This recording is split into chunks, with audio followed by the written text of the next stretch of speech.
Hey, it's time for 5 niche tricks in under 5 minutes. This week, we're covering Killjoy. Killjoy was one of the first agents to be added to Valorant after the initial release, and she's had a history full of bugs and glitches. Alright, we got the bot down. Where is it? Oh, spotted bot. My bot found you. Although most of them have been patched out, there's one debated Killjoy technique that still remains in the game, and that's the Killjoy turret boost. I don't think Riot intended for players to use their turret like this, but you're actually able to boost yourself up to various positions by jumping on top of the turret. To perform this trick, you need to position yourself into a corner and place the turret as close to you as possible while jumping. Once you're on top of the turret, simply jump and crouch to get to the higher position. This trick works best on player-sized boxes.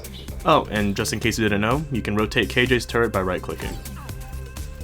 The next trick is something that I didn't even know till I researched it, but Killjoy's Nano Swarms act similarly to Viper's Snake Bites, meaning that you can actually do improvised lineups with Killjoy as well. So basically, when you run in Valorant, your radar shows you a circle indicating how loud your footsteps are. If you look straight up and run at max speed, launching your Nano Swarm will let it land right at the edge of that circle. You can use this in post-plant situations to get enemies off of the spike.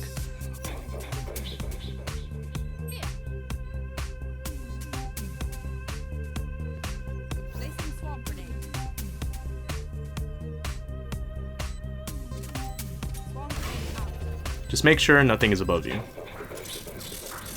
One thing that I noticed a lot of Killjoy players doing often is that they throw their Nano Swarm in the open, which allows for enemies to see them easily and destroy them. Instead, I suggest that you throw your Nano Swarms in a more hidden location by placing them under texture assets. For example, on Bind A site, you can place a pretty hidden Nano Swarm between these hinges on the portal entrance and one inside the site box.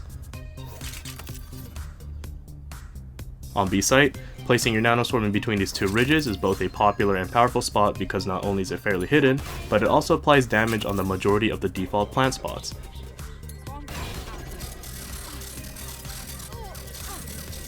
Which reminds me, Nano Swarms are unique compared to other mollies because they can apply damage through walls. You can use that knowledge on other maps like Split, where you can have a strong setup on A site that makes retaking or holding post plant very difficult for the enemy. Wedge yourself into this nook in the wall and position your crosshair on the adjacent wall. Jump and left click to underthrow your Nano Swarm. You'll see it land outside of the map. Do the same thing on the other side of the site.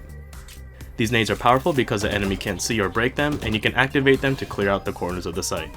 Pair this in combination with your lockdown ultimate and you can very easily take control of the entire site.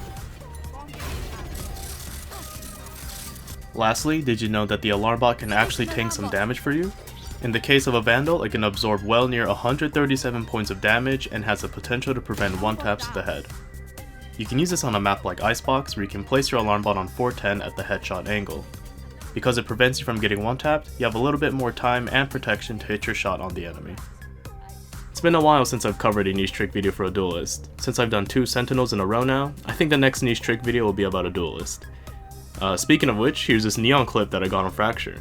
If you're interested in seeing my games, come follow me at twitch.tv/focuszach where I struggle to get past Immortal 2.